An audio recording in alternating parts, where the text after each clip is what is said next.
일어나 기쁨으로 소리 높여 찬양하는 두 손을 들고서 소리 높여 찬양해 두 손을 들고서 소리 높여 찬양해 두 손을 들고서 소리 높여 찬양해 두 손을 들고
자, 오늘은 이제 감춰진 비밀 시리즈 중에 성막의 세 번째 시간이면서 마지막 시간입니다.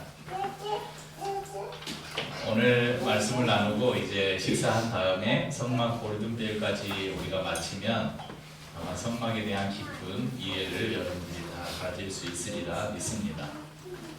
성막 골든벨 준비를 겸해서 두 번 아마 지금 제가 이렇게 복습하는 것만 잘 들어도 오늘 골든벨 한 3분의 2 정도까지는 무난하게 갈 수 있을 겁니다. 하나님께서는 모세를 통해서 이스라엘 백성들과 하나님이 만날 장소를 짓게 하십니다. 그것이 무엇입니까? 성막이죠. 성막은 광야에서 하나님과 이스라엘 백성들이 만나는 움직이는 성전이었고 예수 그리스도를 통해서 완성될 완전한 성전의 완벽한 예표였습니다. 성막의 구조를 제가 여기 앞에도 이렇게 모형이 전시되어 있는데 성막에 이렇게 울타리가 있잖아요. 하얀 천으로 울타리를 만들었습니다. 하얀 세마포 천으로 만들었는데 정결을 의미하는 세마포 천을 두른 것은 이 성막 안이 세상과 구별되어 있다. 성막의 울타리는 제가 두 가지 의미를 가지고 있다고 말씀드렸죠. 세상과 구별되어 있다는 거룩, 그리고 하나는 하나님께서 우리를 지키시고 보호하신다는 보호가 담겨 있습니다. 성막으로 들어가는 문은 유일하게 하나가 있죠. 방향이 어디입니까? 동문은 예수 그리스도를 상징하죠. 오직 예수 그리스도를 통해서만 하나님께 나아갈 수 있다. 성막에 들어가면 가장 먼저 번제단을 만납니다. 번제단은 말 그대로 제물을 태워서 그 연기가 하나님 앞에 올라가면서 하나님 앞에 제사를 드리는, 그래서 어떤 죄인이 죄를 지은 사람이 이 사람을 제사자라고 말합니다. 제사자가 짐승을 끌고 와서 내가 이런 죄를 지어서 하나님께 제사를 드리려고 합니다. 그러면 제사자가 그 짐승의 머리에 안수를 합니다. 그러면 이 죄인의 죄가 이 짐승에게로 전가가 되는 거예요. 옮겨가는 거예요. 그러면 제사자와 제사장이 함께 짐승을 잡아서 피를 받습니다. 그럼 제사장은 그 피를 번제단의 사면에 뿌리고 이 제물을 가지고 온 사람이 제물의 가죽을 벗기고 각을 뜨고 내장이라는 버릴 것은 버리고 이 제물을 제사장에게 주면 제사장이 번제단에서 이 제물을 태워서 하나님 앞에 제사를 드립니다. 그러니까 이 번제는 바로 어떤 희생 제물이 죽음으로써 죄를 용서받는다, 그런 의미가 있죠. 이 번제단은 십자가에서 자신을 제물로 드리신 예수 그리스도의 희생을 담고 있습니다. 번제단을 지나면 물두멍을 만납니다. 물두멍은 성막문에서 수종 누르던 여인들이 쓰던, 예전에는 거울이 유리가 아니었고 뭐라고요? 녹거울을 가지고 와서 그것으로 물두멍을 만들었습니다. 그러니까 이 물두멍은 물을 담는 용도와 동시에 거울의 역할도 하고 있었죠. 제사장들이 꼭 성소에 들어가기 전에 이 물두멍에서 자신의 모습을 살피고 손에 묻은 피를 씻고 깨끗하게 씻고 성소로 들어갔습니다. 그래서 이 물두멍은 씻는다는 의미가 있잖아요. 신약에서 씻는다 하면 뭐예요? 세례. 그래서 이 물두멍은 세례를 예표하고 있습니다. 자, 물두멍을 지나서 성소로 들어갑니다. 제가 이제 이 성소를 말씀드릴 때 이 중요한 말씀드렸죠. 이거는 골든벨에 안 나옵니다. 우리의 예배가 성전 뜰에만 머무는 예배가 되지 말자. 우리의 예배가 어디까지 들어가는 예배가 되어야 된다? 성소로 들어가는 예배가 되어야 된다 말씀을 드렸습니다. 이제 이 성소에 보면 제가 이 안에를 보라고 안쪽을 살펴보도록 지금 덮개를 이렇게 벗겨놨는데, 저 성소 전체를 덮고 있는 4겹의 성막 덮개가 있습니다. 아까 막 열심히 하던데 청색, 자색, 홍색, 가늘게 고 배실로 그릇들을 수놓은 그걸 처음 덮고, 두 번째는 흰색 염소털로 덮고, 세 번째는 순양의 가죽, 붉게 물든 순양의 가죽으로 덮고, 그 다음에 방수를 위해서 해달의 가죽으로 덮습니다. 이거 안 나옵니다. 그럼 이 성소 안에 들어가면 이 성소는 특별히 성소와 지성소로 구분이 되어 있습니다. 그래서 내성소, 외성소 이렇게 구분을 하는데 일반적으로 그 외성소를 우리가 성소라고 부르고 성소의 가장 끝부분에 있는 곳을 지성소라고 부릅니다. 성소로 들어가면 왼쪽에 뭐가 있습니까? 그러면 틀리는 거예요. 들어가면 왼쪽에는 7 등잔대가 있습니다. 등잔대는 빛이 없는 성소 안을 밝히는 유일한 빛입니다. 이 빛은 세상을 비추는 빛 대신 예수 그리스도를 상징하죠. 등잔대가 7개가 있잖아요. 가운데 기둥을 중심으로 양쪽에 3개씩 이렇게 퍼져나가서 7 등잔대가 있습니다. 등잔대의 가운데 이 기둥은 교회의 머리가 되신 예수 그리스도를 상징하고 7 금초대는 7 교회를 상징한다고 말씀을 드렸습니다. 그래서 예수 그리스도 안에서 모든 교회가 하나다. 그리고 예수님은 우리의 빛이시고 우리도 세상의 빛을 비추는, 특별히 교회는 세상의 빛을 비추는 그런 삶을 살아야 된다. 그런 말씀을 나눴죠. 오른쪽에는 진설병 상이 있습니다. 몇 덩이의 떡을 올려두죠? 12덩이의 떡을 올려주는데 매 안식일마다 새로운 떡을 올리고 기존에 올려져 있던 떡은 제사장들에게 주었습니다. 예수님은 스스로를 가리켜서 이렇게 말씀하셨죠. 나는 하늘에서 내려온 산 떡이다. 떡상에 놓인 떡은 예수 그리스도를 상징합니다. 12덩이의 떡을 놓은 것은 12지파, 그리고 미래에는 예수 그리스도를 믿는 모든 주님의 교회, 그러니까 하나님께서 12지파 하나님의 백성들을 먹이시는 분이다. 또 장차오는 모든 교회의 모든 하나님의 백성들을 먹이시는 분이다. 이런 의미가 떡상에 담겨 있습니다. 중앙에는 분향단이 위치하고 있죠. 분향단에는 항상 향을 피워서 하나님께 분향의 제사를 드렸습니다. 이 분향의 제사가 뭐라 그랬죠? 성도들의 기도와 찬송.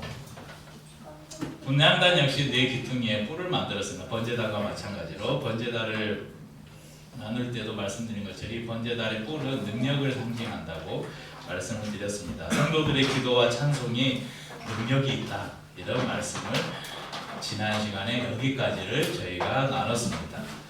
오늘 나누는 말씀에도 문제가 꽤 많이 있으니까 귀를 쫑긋 세우고 들으시기 바랍니다. 이제 오늘은 마지막으로 지성소 안으로 들어가 보려고 합니다. 분향단을 지나면 성소와 지성소를 구분하고 있는 하나의 막을 만납니다. 이것을 휘장이라고 부르죠.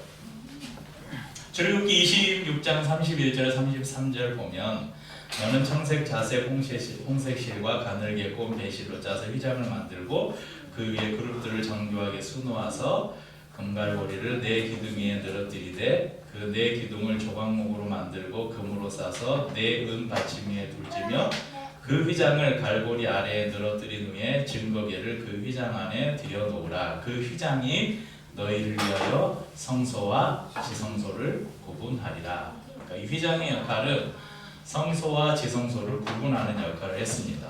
지난주에 봤던 이 성소 단면을 한번 보시겠습니다. 네. 여기가 입구입니다. 여기로 들어가면 왼쪽에 등잔대, 오른쪽에 떡상, 중앙에 분향단이 있고 이제 지성소와 성소를 가르는 휘장이 있죠. 이 그림을 여러분 머릿속에 담아두시고 이 휘장은 하나님의 존재로 들어가기 위한 마지막 관문이었습니다. 저 안에 있는 지성소는 대제사장 외에는 누구도 들어갈 수 없는 곳이었습니다. 그것도 대제사장이 1년에 단 한 번만 들어갈 수 있는 곳이었습니다. 특별히 이제 오늘 문제도 나올 거니까 대제사장이 입는, 저기 보면 앞에 대제사장이 있잖아요. 대제사장이 입는 독특한 의복이 있습니다. 그래서 에봇이라고 하는데 다음 페이지에 보면 이런 에봇을 입었습니다. 그래서 이 의복에는 특별히 가슴에 보면 자세하게 설명된 게 있는데 그 다음 그림에 보면 이렇게 각 지파를 상징하는 12개의 보석을 가슴에 이렇게 달았습니다. 그리고 이 조용해. 이것을 판결 흉패라고 불렀습니다. 이 12개의 보석이 담긴 가슴의 단위가 판결 흉패라고 불렀는데 왜 이것을 판결 흉패라고 불렸냐면 이 안에 이 보석을 담은 것을 가슴에 달고 그 안에 우림과 둠밈이라는 것을 두었습니다.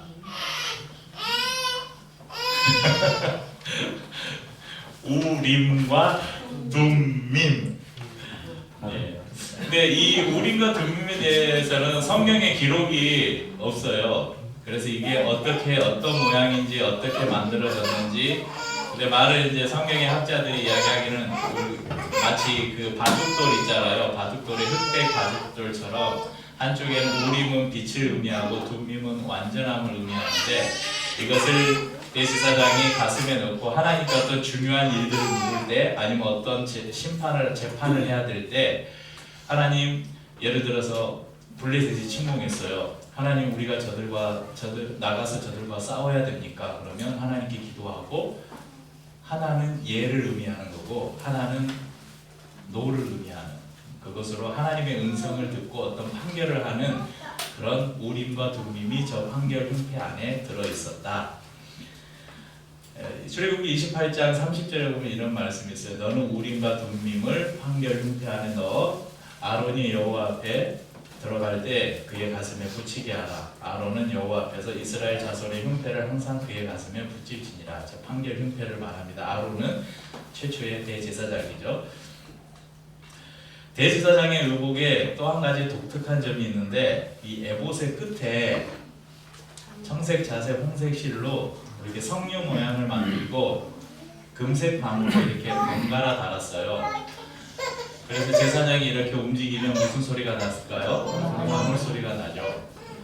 이거는 이제 성경에는 기록되지 않은 이야기인데 왜 제사장의 옷에 방울을 달았을까? 제사장이 그 지성소 안에 들어가서 1년에 한 번씩 제사를 드리는데 하나님 앞에 그 대속죄일에 희생의 제물을 잡고 그 피를 지성소 안에 뿌리는데 제사장이 안에 가서 이게 제사를 행할 때 움직이면 방울 소리가 나잖아요. 그러면 밖에서 지금 하나님이 우리의 제사를 받으시고 계시구나. 근데 갑자기 방울 소리가 멈춰요.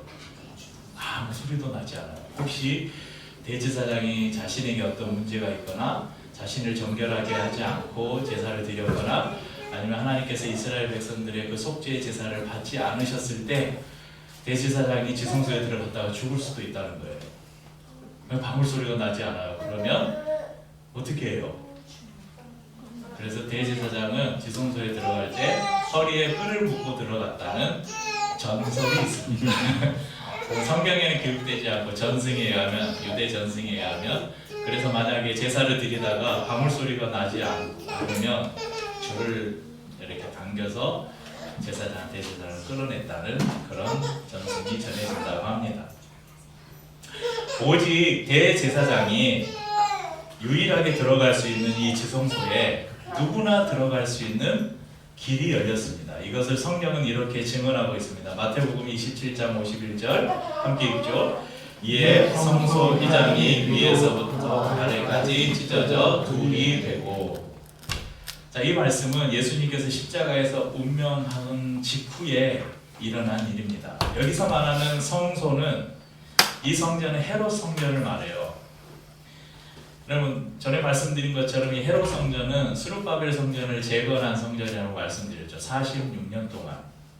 규모를 보면 솔로몬 성전보다 훨씬 크다고 그때 사진을 우리가 봤었는데 이 유대 역사학자의 요세푸스라는 유명한 유대 역사학자가 있습니다. 이분이 그 성전 헤롯 성전을 건축한 그 자료들에 이런 기록이 있다고 썼는데 이 휘장을 만들 때 청색, 자색, 홍색 그리고 가늘게 꽃, 배실 이 네 가지 색상의 실이 사용됐잖아요. 이 네 가지 실에 21가닥이 24개로 한 가닥을 만들고 이 24가닥을 꼬아가지고 두꺼운 실 72개를 또 꼬아서 비로소 한 가닥의 실을 만들었대요. 그러니까 한 가닥의 실이 굉장히 두꺼운 거예요. 그래서 이걸로 휘장을 짰는데 휘장의 두께가 한 10cm 정도가 됐다고 합니다. 그러니까 우리가 생각하는 여기 있는 얇은 천이 아닌 거예요. 그래서 이 휘장의 무게가 얼마나 많이 나갔는지 그 기록에 따르면, 유대의 기록에 따르면 이 휘장을 옮길 때 300여 명의 제사장들이 이 휘장을 옮겼다고 합니다. 그러니까 그리고 또 그 유대 기록에 의하면 황소 4마리가 양쪽에서 이 휘장을 잡고 당겨도 찢어지지 않을 만큼 튼튼하게 만들었다고 합니다. 그러니까 오늘 성경에 예수님께서 십자가에서 죽으시는 순간 이 헤롯 성전에 있던 이 성소의 휘장이 위에서부터 아래로 둘로 완전히 찢어졌다, 이 말은 누가 가서 칼로 찢을 수 없다는 거예요. 누가 사람이 가서 그것을 찢어서 둘로 나누지 않았다는 것입니다. 이것은 온전히 하나님께서 행하신 역사라는 것입니다. 히브리서 10장 19절에서 20절 말씀을 함께 읽죠. 그러므로 형제들아, 우리가 예수의 피를 힘입어 성소에 들어갈 담력을 얻었나니 그 길은 우리를 위하여 휘장 가운데로 열어놓으신 새로운 살 길이요 휘장은 그리스도 그의 육체니라. 여기서 성소는 내성소고 지성소를 말합니다. 우리가 예수의 피를 힘입어서 성소에 들어갈 담력을 얻었다, 자격을 얻었다는 거예요. 그 길은 우리를 위하여 휘장 가운데로 열어놓으신 새로운 살 길이요 휘장은 뭐라고요? 그분의 육체라는 것입니다. 예수님께서 십자가에서 자신의 육체를 찢으시는 순간 예수님의 육체가 찢기듯이 휘장이, 성소의 휘장이 찢겨지고 이제 예수 그리스도를 통해서 누구나 하나님 앞에 나아갈 수 있는데, 베드로전서 2장 9절에서 베드로 사도 이렇게 이야기합니다. 또 같이 읽죠. 그러나 너희는 택하신 족속이요 왕같은 제사장들이요 거룩한 나라요 그의 소유가 된 백성이니 이는 너희를 어두운 데서 불러내어 그의 기이한 빛에 들어가게 하신 이의 아름다운 덕을 선포하게 하려 하심이라. 예수 그리스도를 통해서 하나님께서 우리를 택하신 족속. 여러분, 유대 민족도 택하신 족속이잖아요. 그런데 왕 같은 제사장은 아니었어요. 하나님께서 예수 그리스도를 통해서 우리를 무엇으로 삼으셨냐면 왕 같은 제사장으로 삼으셨어요. 그래서 우리가 오늘도 우리가 하나님 앞에 담대하게 나아갈 수 있는 그 근거가 뭐냐면 우리가 다 제사장들이래요. 그러니까 우리가 하나님 앞에 나아갈 수 있는 거예요. 예수 그리스도께서 열어놓으신 그 휘장을 지나서 우리가 담대하게 하나님의 임재 가운데로 나아갈 수 있다는 것입니다. 자, 휘장을 지나서 지성소로 들어가 봅시다. 지성소 안에는 아무것도 없고 한 궤가 있어요. 궤. 이 궤는 금으로 입힌 아카시아 나무로 만드신 작은 상자였습니다. 길이가 1m 15, 2기 반이라고 하니까 폭이 0.7m, 높이가 0.7m 정도 작은 그런 상자고, 거기에는 고리를 만들어서 꼭 채를 꿰었습니다. 이 채는 항상 꿰어 있어야 되고, 하나님께서 특별히 이 궤를 옮길 때는 절대 이 궤에는 이 채를 왜 항상 이렇게 끼워 놓으라고 했냐면, 이 궤는 절대 사람이 만지면 안 됐어요. 이 궤를 들 때도 반드시 레위 지파 사람들만 이 궤를 멜 수 있었고, 반드시 채를 꿰서 그 채를 들고 옮겨야 됐습니다.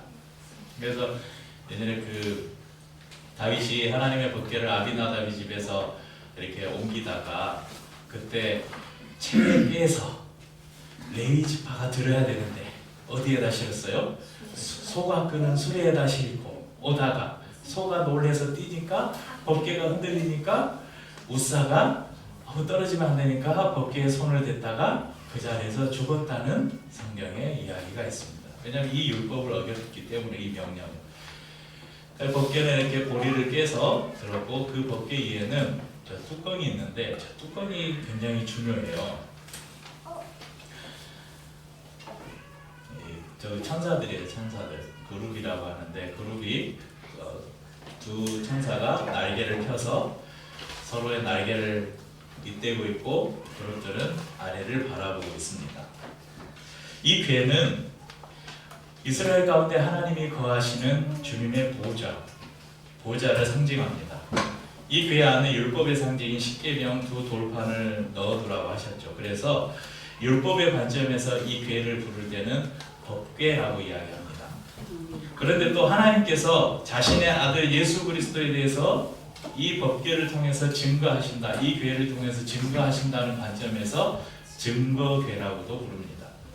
또 구원받을 백성과 맺으신 언약의 내용이 들어있다는 관점에서 이 궤를 언약궤라고도 부릅니다. 그러니까 법궤, 증거궤, 언약궤. 이 궤는 이렇게 세 가지 이름으로 불려지는데 모두가 같은 궤를 의미하고 있습니다. 하나님께서 이 궤에 뚜껑을 만들어 덮으라 명령하셨습니다. 이 그림들을 여러분들 혹시 인터넷에서 법궤 이렇게 검색해 보면 그림들이 다 달라요. 아까 저희 예배 안내 포스트에도 보면 이것과 좀 다르죠. 왜냐하면 성경에 사이즈, 재료 이런 거 알려주시고 그냥 그룹들이 이렇게 날개를 잇대고 있다. 그러니까 그룹이 어떻게 생겼는지 본 사람이 없잖아요. 그러니까 이거 이제 그 성경에 기록된 근거로 해서 사람들이 이렇게 만들었을 것이다 상상하니 해서 만든 거니까 여러분 인터넷을 찾아보면 모양들이 다 달라요. 이거 모양들이 다 다른데 이거 가짜 아니야? 이렇게 생각하시면 안 돼요. 왜냐하면 실물을 본 사람이 아무도 없기 때문에 성경의 기록대로 재현을 했을 때 이렇게 생겼을 것이다. 그렇게 짐작을 하는 것이죠. 이 궤의 뚜껑을 속죄소라고 부릅니다. 또는 은혜를 베푸시는 자리라고 해서 시은좌라고도 부릅니다. 대속죄일에 대제사장은 두 마리의 염소를 가지고 한 마리는 아사셀을 위하여 광야로 보내고 한 마리는 이스라엘 모든 죄를 그 염소의 안수에서 씌우고 그 염소를 잡고 그 염소의 피를 받아서 이 지성소 안에 들어가서 이 속죄소 위에 이 피를 붓습니다.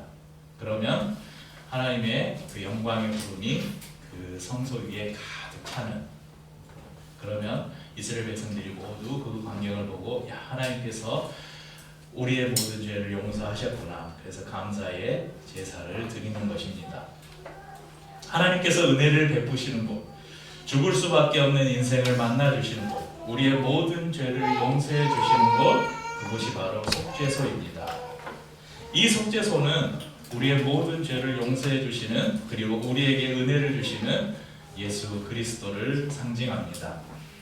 참고로 이 언약궤 안에는 세 가지가 들어있는데, 이때 지금 이 언약궤를 만들 당시에는 십계명 두 돌판을 넣어두라고 말씀하셨잖아요. 그런데 그 이후에 두 가지가 더 추가됐습니다.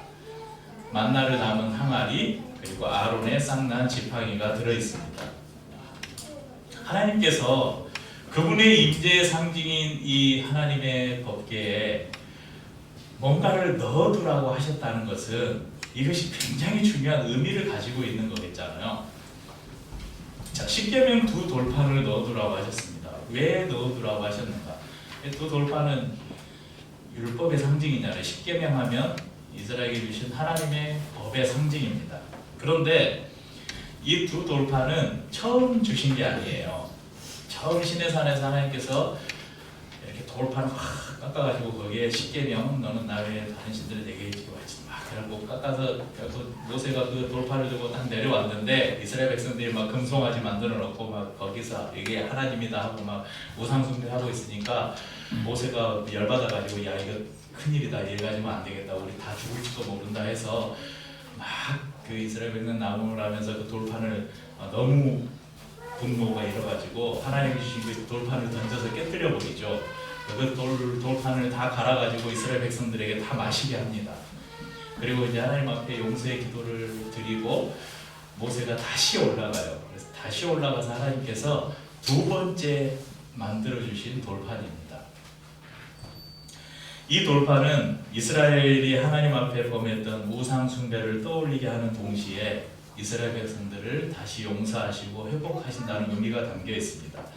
두 번째, 만나를 담은 항아리. 만나는 저희가 말씀을 여러 번 드렸으니까 하나님께서 그 이스라엘 백성들을 광야에서 먹이시고 입히시는데 맨날 불평하잖아요. 우리 맛있는 거 좀 먹게 해달라, 우리 배고프다. 그때 하나님께서 만나를 매일 아침마다 내려서 이스라엘 백성들의 광야 40년 동안 그들을 입히시고 먹이셨습니다.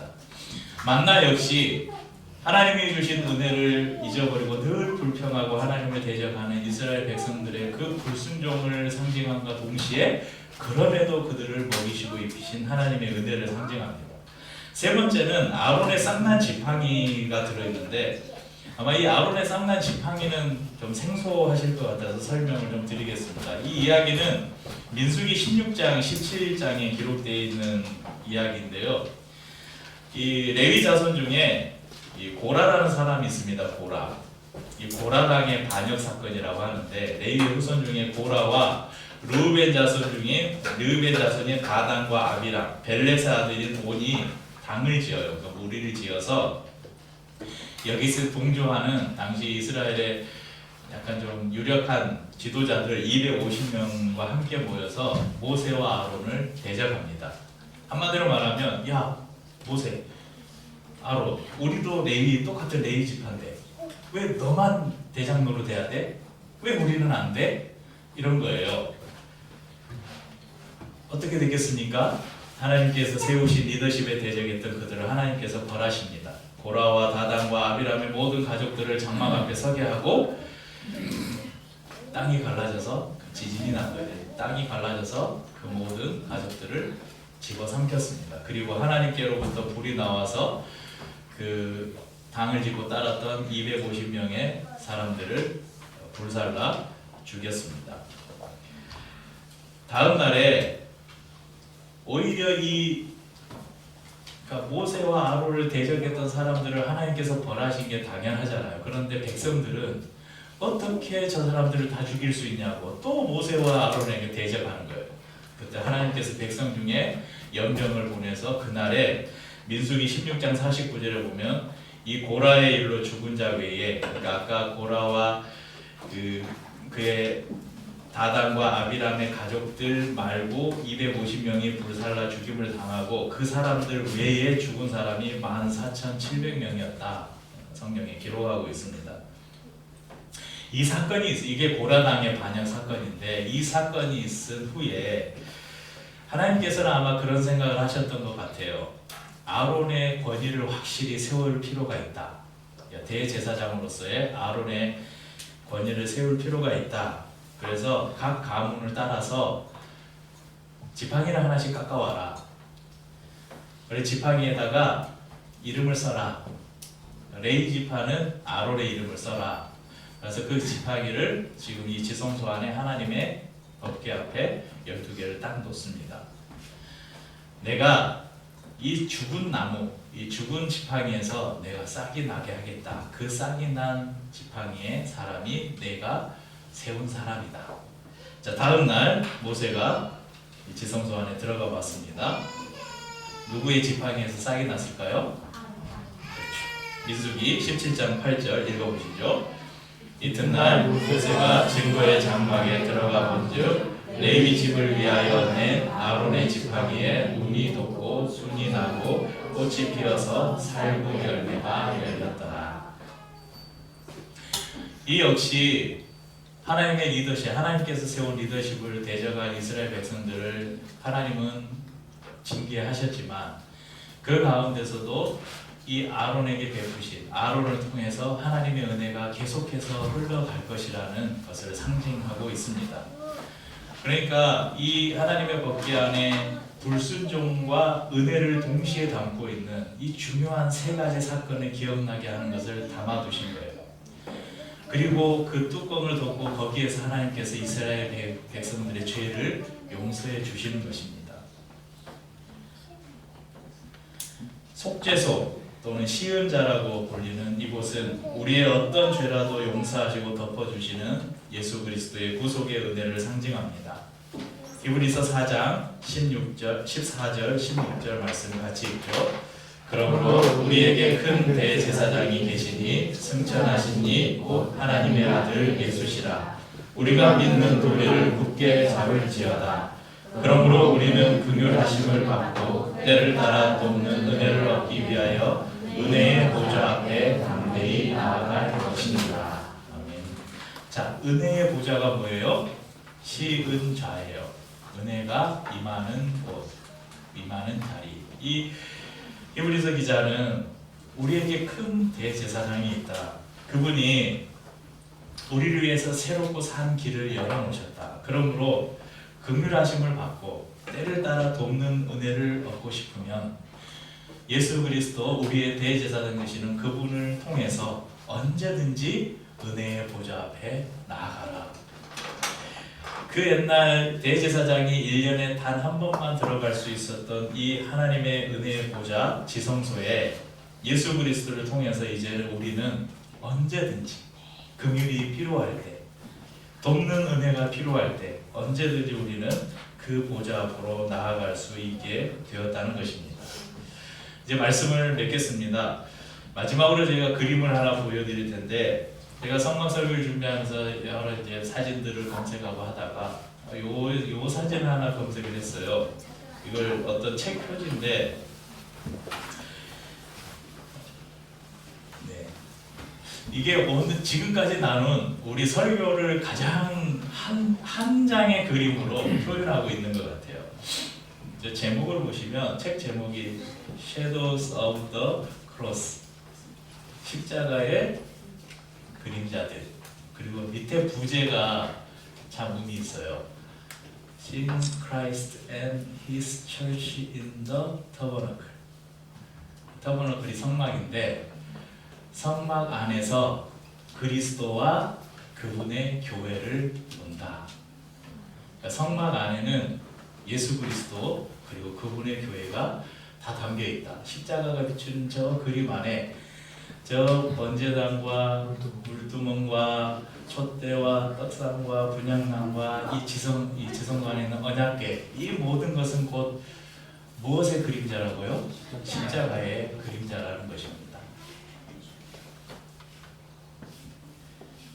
저희가 짧지 않은 시간을 할애해서 한 주제를 3주간 설교했으면 굉장히 저희가 깊이 살펴본 거고, 저희가 또 모형도 만들어보고 오늘 또 퀴즈 대회도 하고, 이것까지 연결해서 저희가 그 성막 박물관까지 딱 탐방을 했으면 좋았을 텐데 시간이 되지 않아서 아마 겨울 캠프 아니면 아무튼 내년 여름 안에는 꼭 한번 가볼 생각을 가지고 있습니다.